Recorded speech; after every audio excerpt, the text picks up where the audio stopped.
Assalamualaikum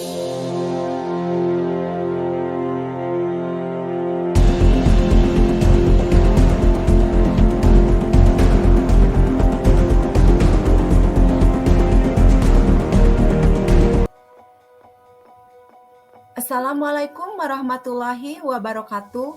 Halo, apa kabar Bapak Ibu calon guru penggerak? Salam dan bahagia. Perkenalkan saya Sri Handarini dari SDN Sukamenak 01, merupakan calon guru penggerak angkatan 7 dari Kabupaten Bandung, Jawa Barat. Izinkan saya untuk memaparkan hasil aksi nyata modul 1.4 Budaya Positif. Perkenalkan, beliau berdua adalah fasilitator dan pengajar praktik saya, yaitu Ibu Ida Prihantina dan Ibu Ella Nurlailasari. Berikut ini merupakan rancangan tindakan untuk aksi nyata saya mengenai budaya positif. Yang pertama, latar belakang. Penanaman budaya positif bisa diciptakan mulai dari lingkup yang terkecil, yaitu kelas. Salah satu cara untuk mewujudkannya adalah dengan membuat keyakinan kelas. Dengan adanya keyakinan kelas yang dibuat dan disepakati bersama antara murid dengan guru, maka semua warga kelas akan bersama-sama untuk melaksanakannya dengan baik dan bertanggung jawab, yang tentunya akan menjadi awal yang baik untuk penerapan budaya positif dan mewujudkan karakter murid yang memiliki nilai-nilai profil pelajar Pancasila. Selanjutnya yaitu tujuan aksi nyata. Yang pertama, mewujudkan pembelajaran yang berpihak pada murid, sesuai dengan pemikiran Ki Hajar Dewantara, yaitu pendidikan harus berpihak pada murid agar anak selamat dan bahagia, baik sebagai manusia maupun sebagai anggota masyarakat. Yang kedua, menumbuhkan keberanian murid dalam mengemukakan pendapat saat membuat keyakinan kelas. Yang ketiga, menumbuhkan budaya positif melalui keyakinan kelas yang sudah disepakati bersama. Dan yang terakhir, yang keempat, mewujudkan murid yang berkarakter, profil pelajar Pancasila. Pelajar sepanjang hayat yang berkarakter dan berperilaku sesuai nilai-nilai Pancasila. Tolak ukur aksi nyata saya adalah yang pertama, siswa semangat dan aktif dalam pembelajaran. Yang kedua, siswa mampu melaksanakan keyakinan kelas yang telah disepakati bersama atas kesadaran sendiri tanpa paksaan. Dan yang ketiga, siswa mengaplikasikan nilai-nilai profil pelajar Pancasila. Selanjutnya yaitu lini masa tindakan atau langkah-langkah tindakan yang akan dilakukan. Yang pertama, meminta izin kepada kepala sekolah untuk mendiseminasikan pentingnya penanaman budaya positif dan keyakinan kelas di sekolah bersama rekan guru. Yang kedua, melakukan diseminasi pemahaman materi budaya positif beserta konsep utamanya. Yang ketiga, berkolaborasi dan berkoordinasi dengan wali kelas untuk membuat keyakinan kelas di kelas masing-masing. Dan yang keempat, memantau, merefleksi, dan mengevaluasi keyakinan kelas yang telah kita buat. Berikut merupakan dukungan yang dibutuhkan. Yang pertama, dukungan dari semua warga sekolah agar tindakan aksi nyata berjalan lancar. Yang kedua, sarana dan prasarana untuk menumbuhkan budaya positif di sekolah dan dukungan orang tua untuk melanjutkan pembiasaan budaya positif dalam keluarga. Dan yang ketiga, murid sebagai pusat pembelajaran yang akan berkolaborasi langsung dengan guru dalam membuat keyakinan kelas. Berikut ini merupakan kegiatan diseminasi di sekolah mengenai pemahaman dan pengalaman penerapan budaya positif. Bismillahirrahmanirrahim. Assalamualaikum warahmatullahi wabarakatuh. Waalaikumsalam warahmatullahi wabarakatuh. Yang kami hormati Ibu Kepala Sekolah SDN Sukamenak 01, Ibu Tin Agustini. Yang kami hormati rekan guru semuanya yang hadir di sini. Marilah kita panjatkan puji dan syukur kehadirat Allah Subhanahu wa Ta'ala, yang mana hari ini kita diberikan kesempatan untuk melakukan kegiatan hari ini, kegiatan diseminasi. Tak lupa salawat serta salam semoga selalu tercurahkan dan tersanjungkan kepada Nabi besar Muhammad SAW. Semoga kita mendapatkan syafaatnya di akhir nanti. Amin ya rabbal alamin. Terima kasih kepada Bapak dan Ibu semuanya yang telah berkenan hadir di acara ini. Pada kesempatan ini saya akan melakukan diseminasi pemahaman dan pengalaman penerapan budaya positif. Diseminasi ini merupakan tugas aksi nyata pada program guru penggerak pada modul 1.4 mengenai budaya positif. Saya sudah menyelesaikan satu modul 1, ya, mana ini merupakan modul 1.4 mengenai budaya positif. Saya Sri Handarini, guru kelas 6 di SDN Sukamenak 01, merupakan calon guru penggerak angkatan 7 dari Kecamatan Margahayu, Kabupaten Bandung, Jawa Barat.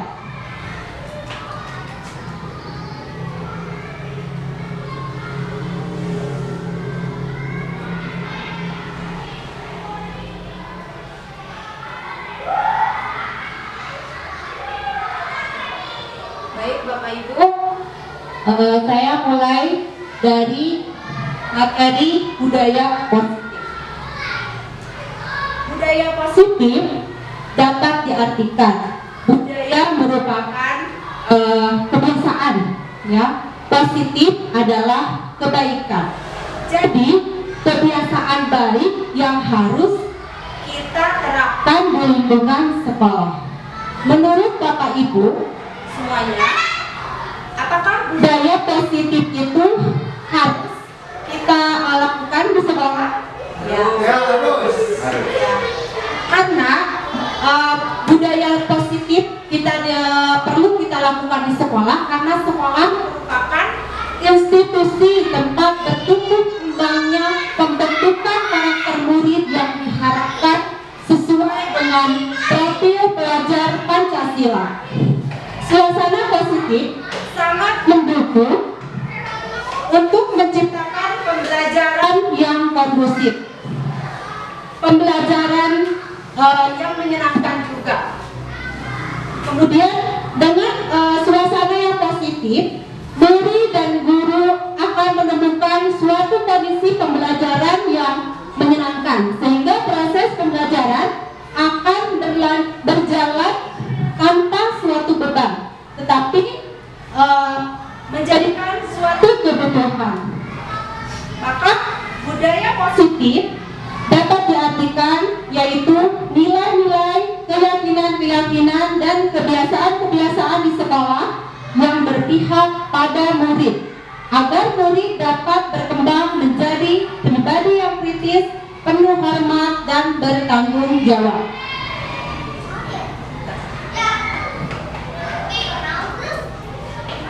Dalam materi budaya positif terdapat 7 konsep utama. Yang pertama adalah pembelajaran paradigma baru. Yang kedua, disiplin positif. Yang ketiga, kebutuhan dasar manusia. 4, motivasi perilaku manusia. Yang kelima, posisi kontrol restitusi. Keenam, keyakinan kelas. Dan yang ketujuh, segitiga restitusi. Nah, saya akan menjelaskan satu persatu dari 7 konsep utama tadi. Yang pertama adalah pembelajaran dengan paradigma baru. Pembelajaran dengan paradigma baru ini sebenarnya kita sebelumnya sudah melaksanakan pembelajaran secara klassikal dan teacher center, pembelajaran yang berpusat pada guru, di mana guru menyamaratakan kemampuan siswa dalam belajar jarang melihat perbedaan masing-masing dari siswa itu sendiri. Sekarang kita dalam implementasi kurikulum merdeka bahwa pembelajaran itu harus berdiferensiasi. Apa itu pembelajaran berdiferensiasi?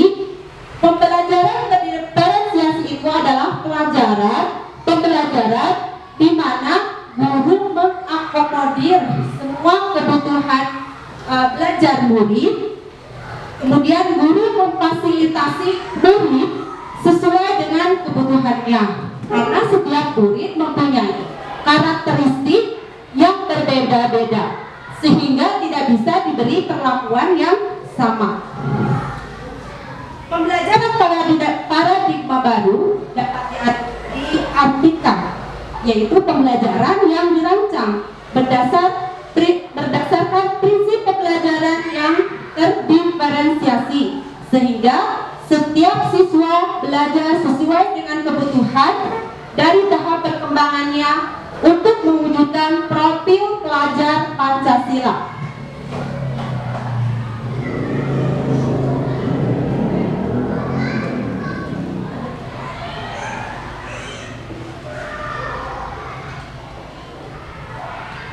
Selanjutnya adalah disiplin positif. Disiplin positif merupakan salah satu unsur budaya, salah satu unsur utama dari budaya positif. Menurut Bapak Ibu,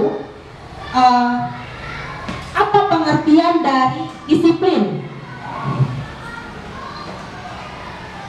Disiplin ya, taat dan patuh apa yang dikatakan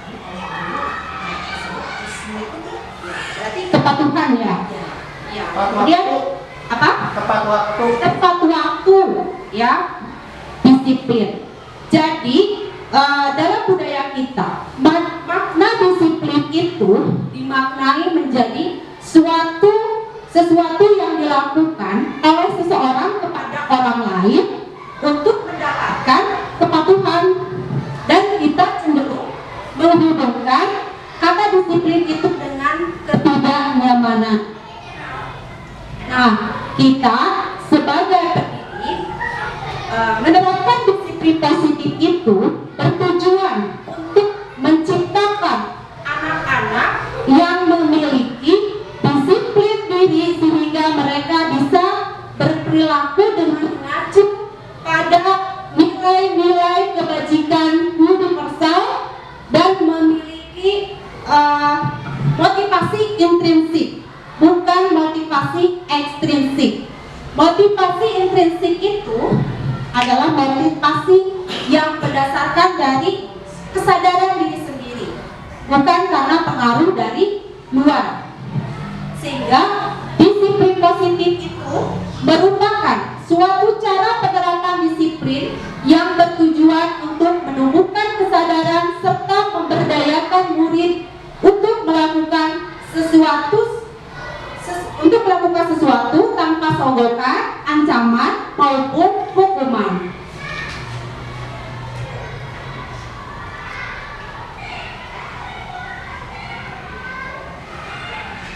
Nah, selanjutnya, Bapak Ibu, dengan adanya disiplin yang positif yang kita terapkan kepada siswa, maka akan melahirkan nilai-nilai kebajikan pada siswa.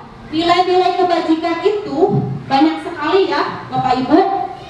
Contohnya yaitu seperti toleransi, rasa hormat, mandiri, menghargai, empati, kreativitas, dan masih banyak lagi. Tetapi karena kita sedang menjalankan implementasi kurikulum merdeka, maka kita fokus pada nilai kebajikan pada profil pelajar Pancasila, yang dimana profil pelajar Pancasila itu mempunyai 6 dimensi. Ya, yang pertama adalah beriman dan bertakwa kepada Tuhan Yang Maha Esa dan berakhlak mulia. Yang kedua, berkebinekaan global. Yang ketiga, bergotong royong. Yang keempat, mandiri. Yang kelima, bernalar kritis. Dan yang keenam adalah kreatif. Saya yakin Bapak Ibu semuanya sudah memahami nilai-nilai yang terkandung dalam 6 dimensi profil pelajar Pancasila ini.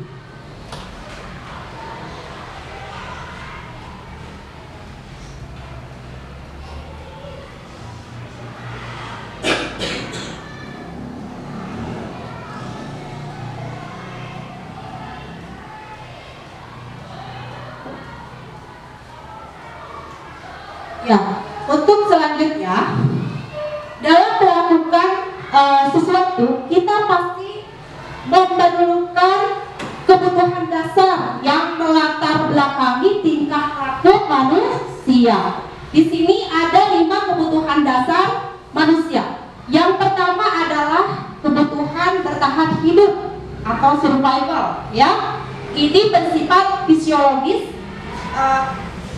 Fokus ke fisik ya, ini yang diperlukan. Kebutuhan dasar manusianya itu seperti kesehatan, makan, rumah, dan yang lainnya. Nah, apabila anak tidak terpenuhi kebutuhan bertahan hidup tersebut, maka anak itu akan melakukan hal-hal yang tidak baik atau melakukan kesalahan. Yang kedua, kebutuhan dasar manusianya yaitu kasih sayang dan rasa diterima atau love and belonging. Di mana kita di kelas sering menjumpai anak-anak yang ingin mendapatkan perhatian, gitu ya. Kalau kata anak-anak papa caper, gitu ya, karena anak-anak tersebut ingin merasa mendapatkan kasih sayang dari guru dan temannya, juga ingin diterima oleh kelompok dia di kelas. Yang ketiga, penguasaan atau power, ya, di mana kebutuhan ini anak itu ingin merasa dihargai, dihormati, mendapat pengakuan dari orang lain, dan juga anak yang memiliki sifat seperti itu biasanya anak itu ingin menjadi seorang pemimpin. Yang keempat adalah kebutuhan kebebasan, di mana anak membutuhkan kebebasan bergerak, ya, ingin mengetahui hal-hal yang baru, dan anak itu tidak ingin dipengaruhi oleh orang lain. Yang kelima adalah kesenangan atau fun. Kebutuhan ini anak membutuhkan rasa gembira, gitu ya, ingin tertawa lepas, ingin bahagia bersama dengan teman-temannya, ingin bermain. Nah, anak-anak ini biasanya ingin menikmati apa yang mereka lakukan.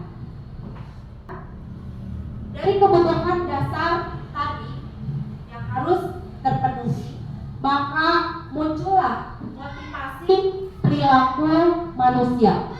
Menurut Bapak Ibu, apa sih itu motivasi itu? Dorongan. Terus apa lagi? Penyemangat. Gitu ya. Jadi Bapak Ibu, motivasi merupakan dorongan yang timbul pada diri seseorang, baik secara sadar maupun tidak sadar, untuk melakukan suatu tindakan dengan tujuan tertentu. Dorongan itu bisa dorongan motivasi dari intrinsik dan juga ekstrinsik.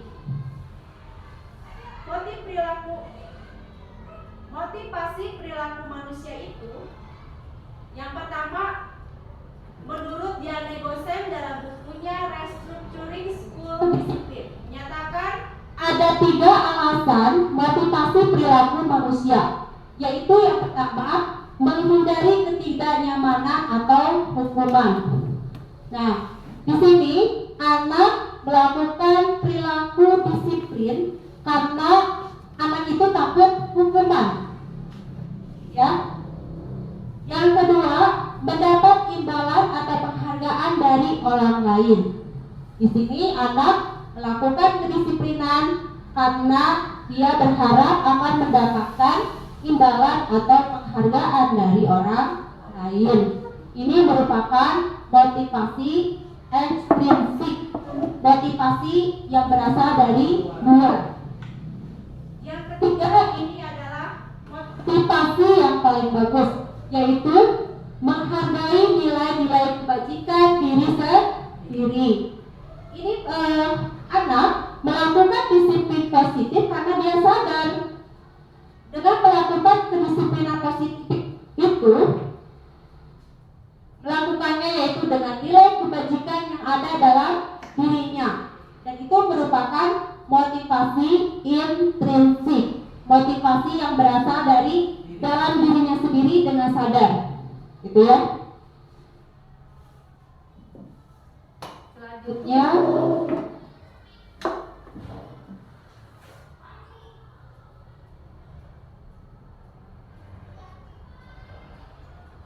di sini ada konsep disiplin dengan identitas gagal, di mana kita mungkin pernah melakukan mendisiplinkan anak dengan hukuman. Nah, itu merupakan konsep disiplin dengan identitas gagal.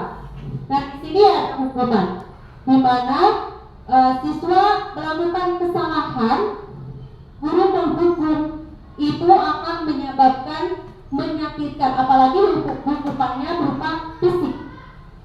Siswa tidak mengerjakan PR, suruh berdiri di depan kelas, datang terlambat, diminta untuk lari berkeliling ya di lapangan sebanyak 2 kali. Nah, itu hukuman menyakitkan dan juga tidak nyaman. Kemudian dengan hukuman akan timbul perasaan dari diri siswa itu, perasaan merasa takut. Kemudian hukuman itu sifatnya memaksa. Maka apabila siswa tidak mematuhi aturan, maka siswa akan diberikan hukuman. Kemudian murid menyembunyikan kesalahan, karena apabila siswa melakukan kesalahan kemudian jujur, maka dia akan mendapatkan hukuman, sehingga murid berusaha untuk menyembunyikan kesalahan.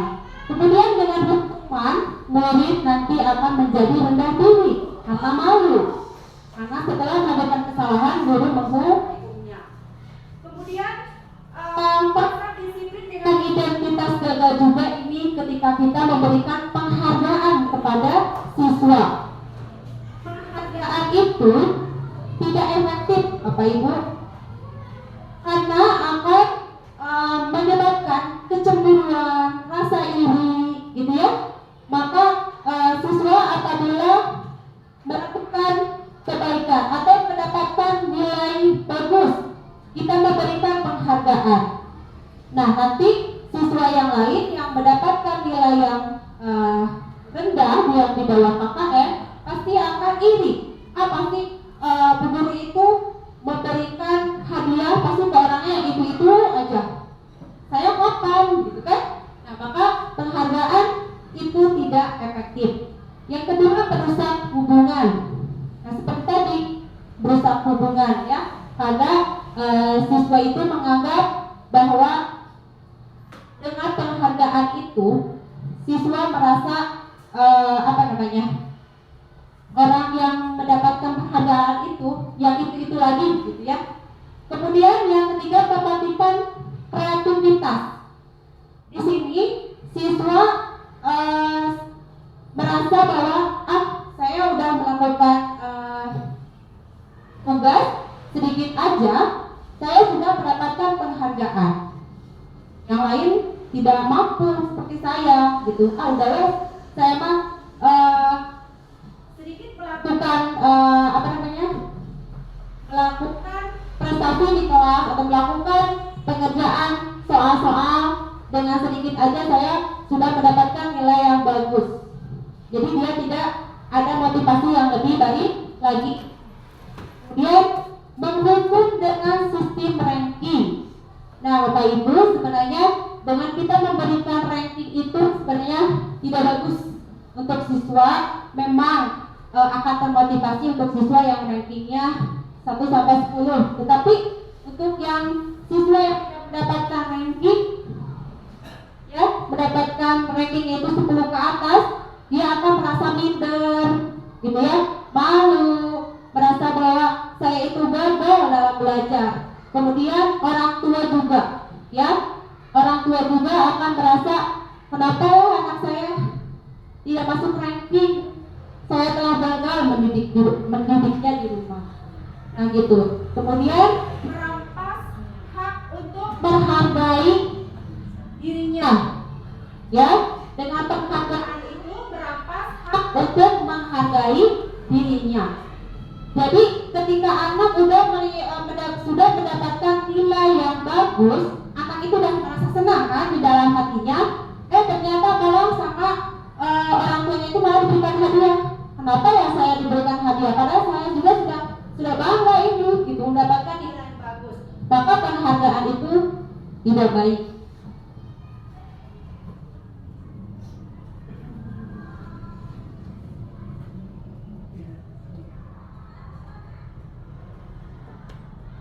Kemudian di sini ada konsep disiplin dengan identitas sukses, ya.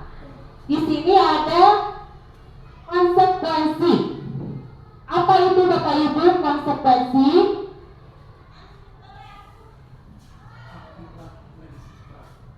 Akibat dari sesuatu. Ya, jadi konsekuensi adalah, ya, begini, apabila siswa melakukan kesalahan, maka siswa konsekuensinya yaitu siswa harus bertanggung jawab atas perilaku kesalahannya itu, ya. Nah, di sini konsekuensi merupakan penguatan jangka pendek. Ya, penguatan jangka pendek.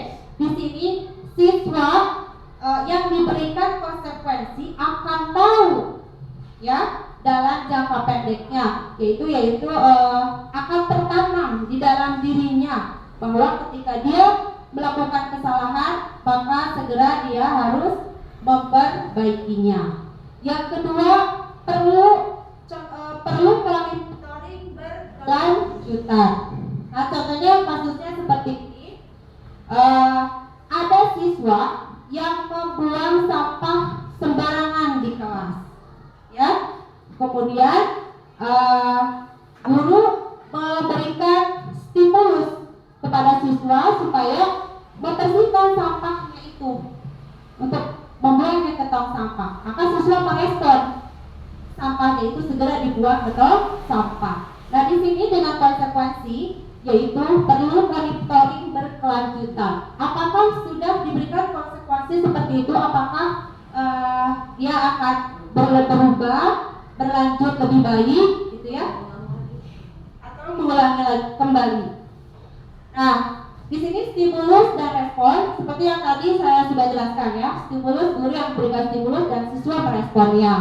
Kemudian murid menghormati peraturan. Dengan adanya konsekuensi, murid secara otomatis akan menghormati peraturan yang ada.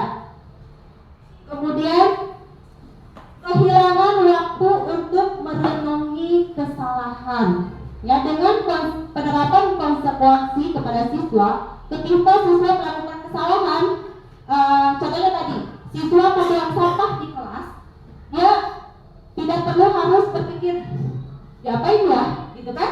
Nah, ketika guru pernah memberikan konsekuensi kepada siswa, maka siswa itu akan secara otomatis sadar, makanya langsung membuang sampah ke tempatnya. Di sini ada restitusi. Ini lebih baik lagi daripada konsekuensi. Restitusi adalah proses menciptakan kondisi bagi murid untuk memperbaiki kesalahannya sehingga mereka bisa kembali pada kelompoknya dengan karakter yang lebih kuat. Ya. dengan penerapan restitusi, siswa nanti akan bertanggung jawab atas perilakunya. Kemudian dengan restitusi fokus pada pemecahan masalah jangka panjang. Murid menghormati dirinya dan orang lain. Kemudian pada restitusi ada penerapan teori kontrol atau kontrol untuk mengkontrol dirinya. Kalau di konsekuensi di situ ada stimulus respon. Apabila di restitusi yaitu ada teori kontrol, yaitu dirinya sendiri yang memegang kontrol. Kemudian murid bersemangat memperbaiki kesalahan. Bapak Ibu, untuk menguji pemahaman Bapak Ibu mengenai hukuman dan konsekuensi. Di sini ada beberapa pernyataan. Kita bandingkan pernyataan berikut, mana yang termasuk hukuman dan mana yang termasuk konsekuensi. Yang pertama, lari mengelilingi lapangan 2 kali karena terlambat hadir ke sekolah. Hukuman, ya. Membersihkan coretan yang dibuatnya di meja tulis. Konsekuensi. Bagus, wah hebat. Bapak Ibu udah paham. Murid diminta push up 10 kali karena di sekolah tidak menggunakan masker. Hukuman. Mengganti atau membersihkan kertas teman yang sudah dicoret-coret. Konsekuensi. Membersihkan tumpahan air di meja tulis karena tersenggol pada saat belajar. Iya. Alhamdulillah, berarti Bapak Ibu sudah paham semuanya, ya.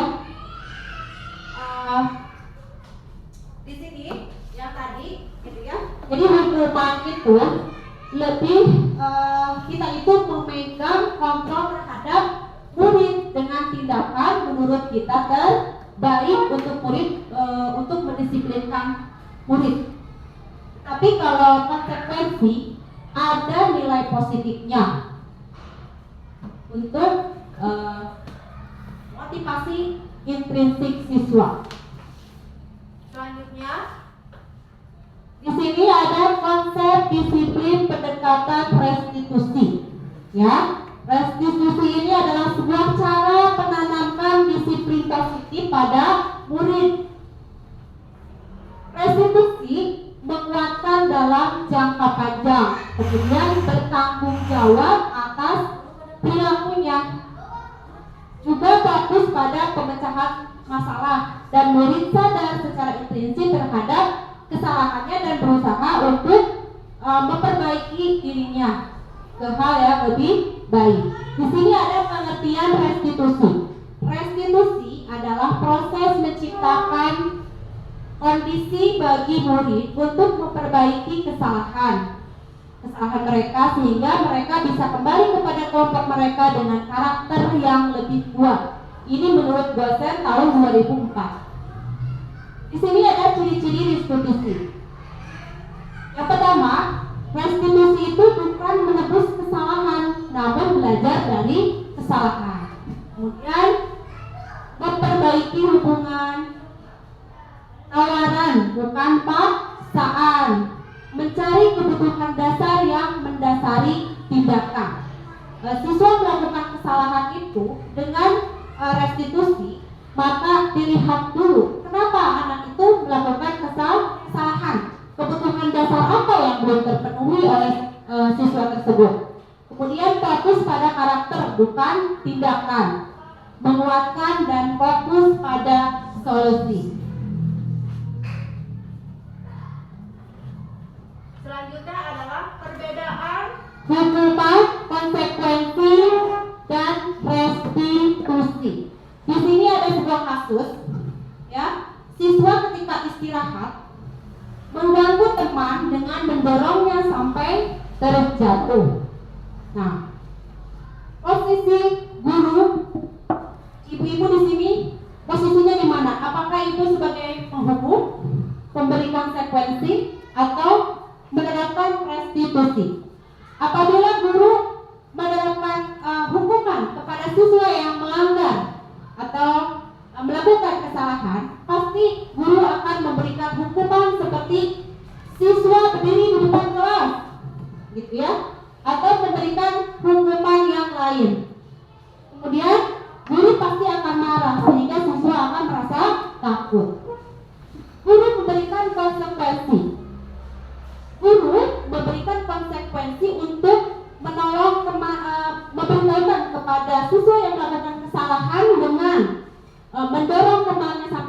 jatuh, maka guru menginstruksikan kepada siswa tersebut untuk menolong temannya.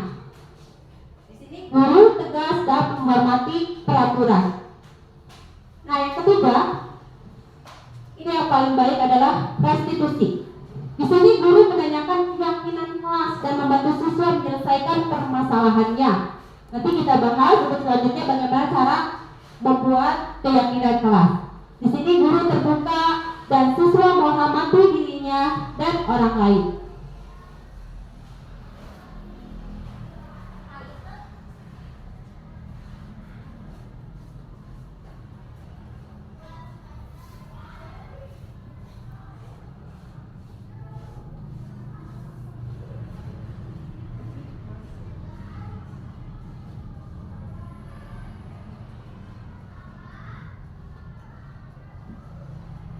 Di sini ada 5 posisi kontrol. Ini dalam mewujudkan budaya positif. Coba, di posisi mana Bapak Ibu sekarang? Apakah penghukum, pembuat rasa bersalah, teman, pemantau, atau sebagai manajer? Sebagai teman. Sebagai pemantau, ya pasti ibu bapak dan ibu guru merasakan. Nanti setelah saya jelaskan, ternyata saya dalam mengontrol siswa itu saya posisinya di mana, gitu ya. Nah, di sini ada posisi penghukum. Ciri-ciri penghukum pasti nada suaranya itu keras, mukanya pasti terlihat marah, menunjuk-nunjuk gitu ya. Contohnya melontarkan kata-kata patuhi aturan sekolah, berdiri di depan kelas gitu ya, ketika siswa di sini datang terlambat ke sekolah.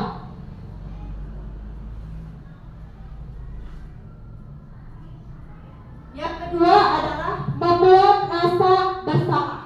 Ya, di sini guru berbicara dalam keheningan, ya, dalam suasana yang hening. Tapi siswa merasa tidak nyaman karena dibuat menjadi mempunyai rasa bersalah. Biasanya kata-kata yang disampaikan yaitu berapa kali ibu guru harus memberitahu kamu, ibu guru kecewa sama kamu. Nah, biasanya anak itu langsung merasa ciut gitu ya, kecewa karena bu guru sudah berbicara seperti itu. Kemudian posisi kontrol selanjutnya adalah teman. Guru mempunyai posisi sebagai teman. Biasanya guru itu ramah ke siswa, akrab, bercanda. Kemudian biasanya murid akan senang dan akrab dengan gurunya.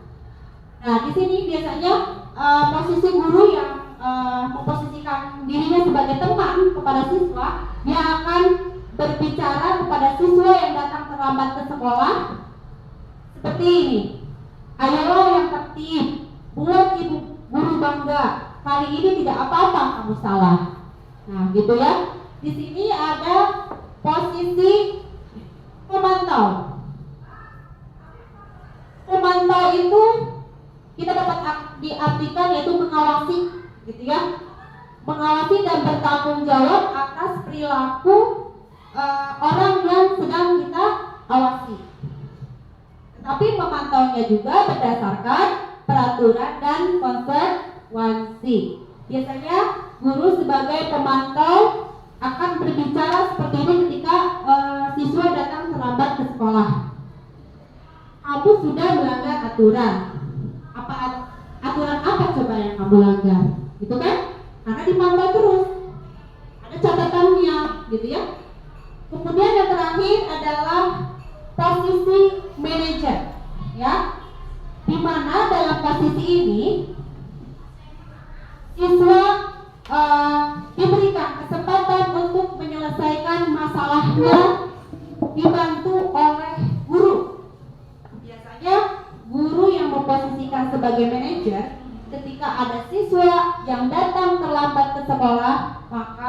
guru akan berkata, apakah kamu tahu kesalahanmu? Kira-kira bagaimana kamu akan memperbaiki kesalahan ini? Nah, itu posisi manajer. Jadi selama ini Bapak Ibu posisinya di mana ini? Sempurna. Ya, nanti kita bandingkan mana yang lebih baik, Ibu.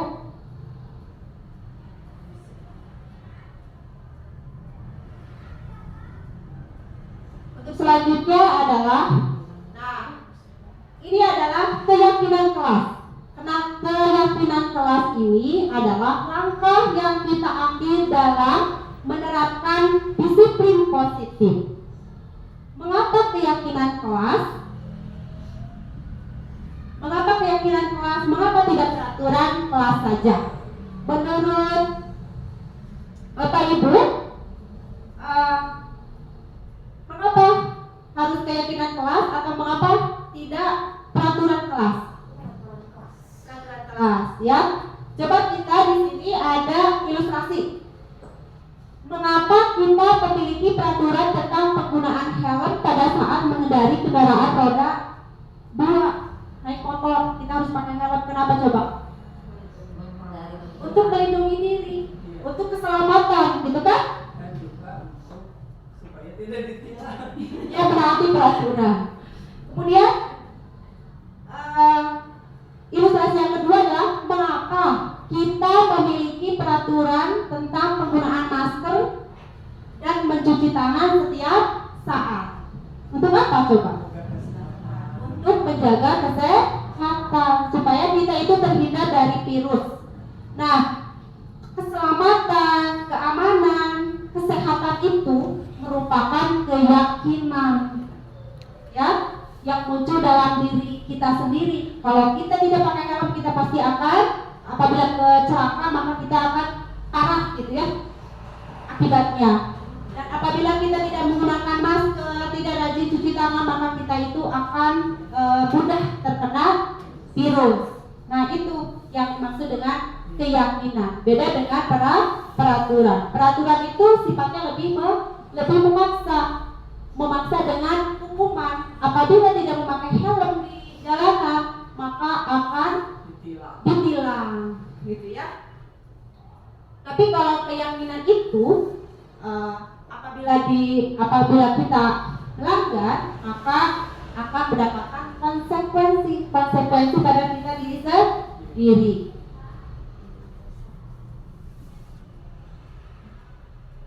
Selanjutnya, di sini kemarin saya di kelas sudah menerapkan, ya, membuat keyakinan kelas. Dalam pembuatan keyakinan kelas itu, yang pertama saya melakukan diskusi tentang peraturan yang anak-anak yang diharapkan oleh anak-anak. Peraturan apa yang harus diterapkan di kelas? Pertama di kelas dulu, ya. Kemudian setelah berdiskusi, kemudian siswa menuliskan peraturan kelasnya itu di sticky note, kemudian menempelkannya di papan tulis. Setiap siswa menuliskan peraturan kelasnya itu di sticky note, tempel di papan tulis. Semua siswa menuliskan, sehingga banyak kan keinginan siswa. Maka saya sebagai guru merumuskan atau mengerucutkan dari beberapa peraturan yang ditulis oleh siswa itu. Apabila peraturannya ada yang sama, maka dirumuskan menjadi satu. Contohnya, tidak boleh datang kesiangan ke sekolah, gitu ya. Nah, kita peraturan yang lain yaitu seperti tidak mengganggu teman, gitu kan. Nah, kita membuat peraturan kelasnya yaitu siswa harus disiplin, atau siswa itu harus taat peraturan, atau siswa harus saling menghargai. Jadi dari peraturan-peraturan yang siswa tulis itu dibuat menjadi sebuah keyakinan. Nah, kemudian keyakinan kelas yang telah disepakati, siswa membuat tanda tangan di keyakinan kelas tersebut sebagai tanda bahwa siswa itu telah menyetujui atas keyakinan kelas yang telah mereka buat. Kemudian keyakinan kelas itu ditempel di dinding, ya, supaya tapi tempatnya itu harus terlihat oleh siswa. Jadi ketika siswa melanggar keyakinan, maka siswa itu kita ingatkan kembali.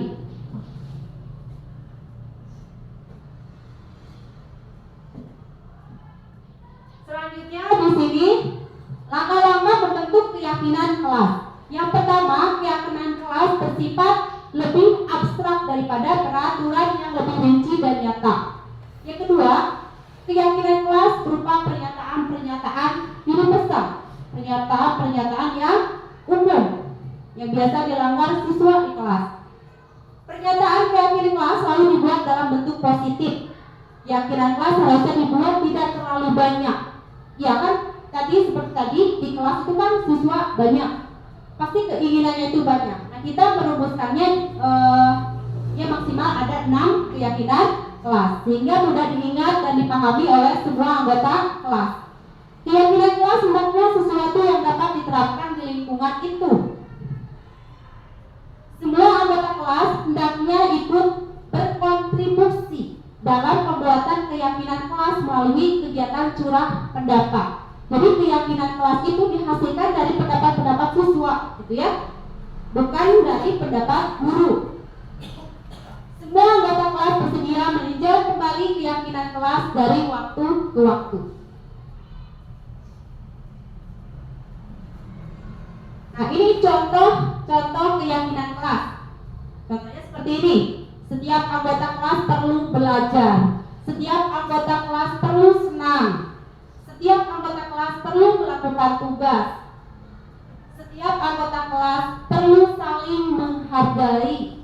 Itu kan apabila di kelas kan semua menuliskannya jangan membuli gitu ya, jangan mengejek. Nah, kita merumuskan menjadi kata seperti ini. Jadi setiap anggota kelas perlu saling menghargai. Setiap anggota kelas harus menjaga lingkungan, gitu kan? Setiap anggota kelas perlu merasa aman, selalu bersikap positif, senantiasa menjadi diri terbaik, percaya dan menghormati orang lain serta barang miliknya, berkomitmen terhadap setiap tugas dan juga senantiasa membantu.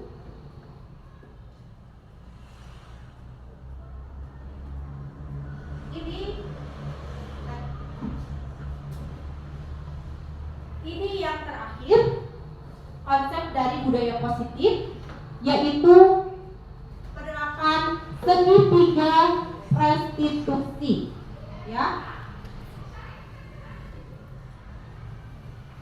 Segitiga restitusi itu ada 3, ya.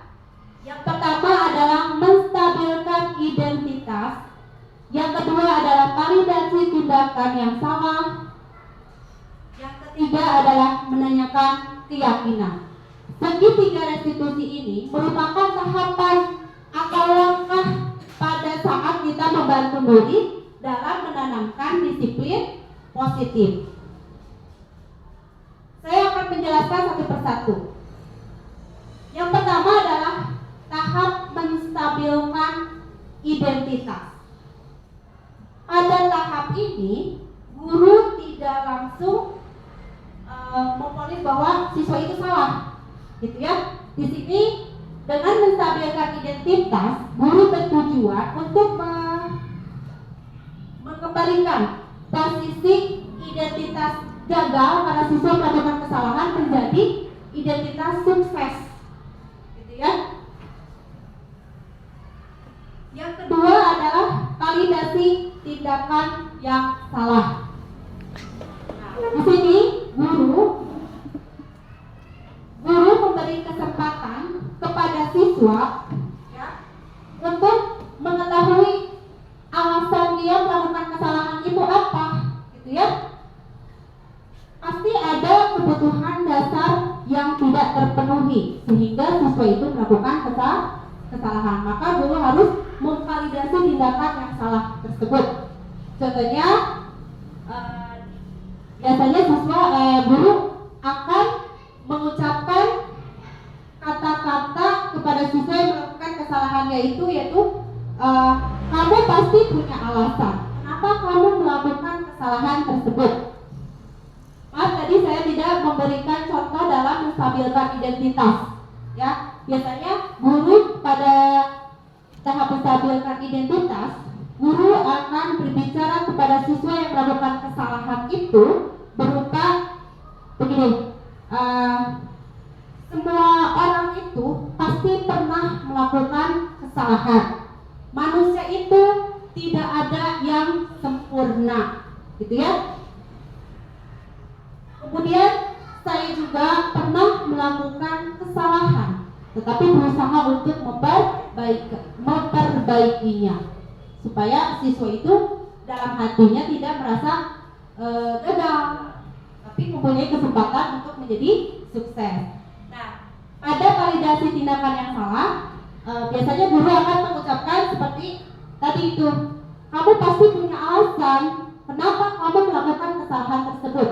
Mungkin saja siswa melakukan kesalahan tersebut karena kebutuhan dasarnya itu tidak terpenuhi. Kemudian yang ketiga adalah menanyakan keyakinan. Nanti biasanya guru ketika siswa melakukan kesalahan, tahap terakhir adalah menanyakan keyakinan. Guru mengucapkan kepada siswa dengan kata, nah, kita kan sudah mempunyai kesepakatan keyakinan kelas. Keyakinan kelas apa yang telah kamu langgar? Itu kan? Kamu mau jadi seperti apa? Ya, seperti itu kata-kata yang disampaikan oleh guru pada tahap menanyakan keyakinan.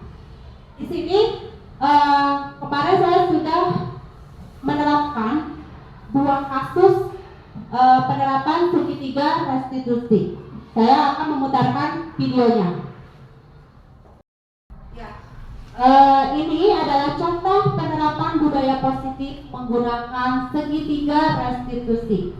Silakan Bapak Ibu saksikan video berikut ini.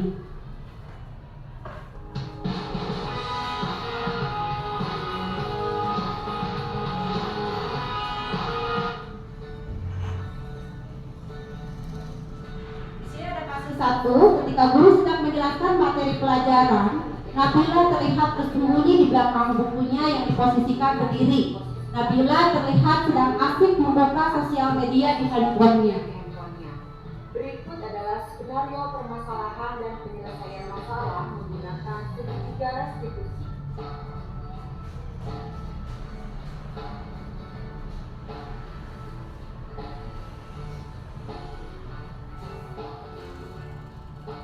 Contohnya, siswa sedang memainkan HP ketika guru sedang menjelaskan materi pelajaran. Terlihat Bapak Ibu? Nah, ini cara menyelesaikan masalah dengan segitiga restitusi.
Kedua, Fajral adalah siswa yang sangat aktif. Ketika jam istirahat menuju ke kantin sekolah, Fajral mendorong temannya sampai terjatuh dan menangis karena kepalanya kesakitan terbentur tembok. Bercanda dorong-dorongan bersama teman ketika istirahat menurut Fajral adalah hal yang menyenangkan. Berikut adalah skenario permasalahan dan penyelesaian masalah menggunakan segitiga restitusi. Siswa keluar mendorong temannya hingga terjatuh. Temannya ditolong malah tertawa. Kamu tahu tidak kenapa kamu dipanggil? Tahu Bu, karena tadi saya mendorong teman saya. Wah, kamu mendorong teman. Apakah mendorong teman itu merupakan kesalahan? Iya Bu, karena mendorong teman adalah sebuah kesalahan dan dapat merugikan orang lain. Juga waktu SD pernah melakukan kesalahan, tapi kita bisa melakukan bersama ya. Kamu pasti punya alasan kenapa kamu mendorong teman seperti itu. Ya Bu, karena tadi saya bisa mendorong teman saya. Saya tidak tahu teman saya sampai terjatuh. Memang bercanda dengan teman itu asik dan menyenangkan, tapi bercanda berlebihan itu seperti mendorong teman sampai terjatuh itu akan merugikan orang lain. Apakah kamu ingat keyakinan kelas yang telah disepakati bersama? Ingat Bu, Coba sebutkan salah satunya. itu tidak mengganggu teman. Kamu tahu kan keyakinan kelas itu harus kita lakukan? Ya Bu, Apa yang kamu lakukan supaya bisa melaksanakan keyakinan kelas kita dengan baik? ya saya tidak akan berbuat iseng dengan mendorong teman saya sampai terjatuh. Baik ya, sikapnya Fajra. Baik, jadi kesimpulannya kita itu harus bersikap baik dan tidak merugikan orang. Terima kasih ya Fajra. Itu. Baiklah, terima kasih telah menyaksikan video ini. Semoga bermanfaat. Salam guru penggerak. Wassalamualaikum warahmatullahi wabarakatuh. Demikianlah Bapak dan Ibu guru pemaparan saya mengenai disiplin positif yang harus kita terapkan di sekolah. Barangkali ada Bapak Ibu guru yang akan bertanya. Sudah paham? Alhamdulillah. Alhamdulillah Bapak Ibu sudah selesai kegiatan diseminasinya. Mudah-mudahan apa yang saya sampaikan bermanfaat bagi Bapak Ibu guru semuanya. Wabillahi taufiq wal hidayah. Wassalamualaikum warahmatullahi wabarakatuh. Positif di sekolah, saya meminta testimoni dari kepala sekolah dan rekan guru SDN Sukamenak 01 sebagai bahan refleksi untuk kedepannya. Bismillahirrahmanirrahim. Assalamualaikum warahmatullahi wabarakatuh. Saya Tin Agustini, Kepala Sekolah SDN Sukamenak 01, di mana Ibu Sri Handarini mengajar. Saya bangga kepada guru-guru SDN Sukamenak 1, terutama kepada Ibu Sri Handarini yang sudah menjadi calon guru penggerak. Mudah-mudahan guru-guru yang lain bisa mengikuti jejak Ibu Sri Handarini menjadi calon guru penggerak. Guru penggerak tergerak, bergerak, dan menggerakkan. Ibu Sri Handarini sudah melaksanakan diseminasi budaya positif yang telah disampaikan kepada semua guru yang ada di SDN Sukamenak 1. Aksi nyata dalam program guru penggerak sangat bermanfaat sekali untuk menumbuhkan motivasi intrinsik dalam diri anak untuk menjadi pribadi yang bertanggung jawab dan pribadi yang berbudi pekerti luhur serta berakhlak mulia. Dan nantinya akan meningkatkan penguasaan siswa terhadap capaian-capaian pembelajaran dan berprestasi. Semoga diseminasi ini dapat dijadikan contoh oleh guru-guru yang lainnya, khususnya di lingkungan SDN Sukamenak 01. Demikian yang bisa saya sampaikan. Saya akhiri dan saya ucapkan selamat kepada Ibu Sri Handarini yang telah melaksanakan diseminasi dengan baik, lancar, dan runtut, tidak ada kendala apapun. Cukup sekian dari saya. Wabillahi taufiq wal hidayah. Wassalamualaikum warahmatullahi wabarakatuh. Assalamualaikum warahmatullahi wabarakatuh. Perkenalkan, nama saya Aulia Mariam. Saya rekan dari Ibu Sri Handarini, calon guru penggerak angkatan 7 yang berasal dari SDN Sukamenak 01. Menurut saya, pemaparan mengenai budaya positif yang disampaikan oleh Bu Sri Handarini sangat bagus dan diterapkan di sekolah, terutama mengenai disiplin positif untuk siswa, karena masih banyak siswa di sekolah ini yang kurang disiplin karena faktor ekstrinsik bukan dari dalam dirinya. Nah, dari sini juga kami sebagai guru, pengimbasan yang dilakukan oleh Bu Sri Handarini sangat baik untuk dilaksanakan di sekolah, sehingga menjadi tahu kita memposisikan diri kita kepada siswa, apakah kita sebagai pemberi hukuman, pemantau,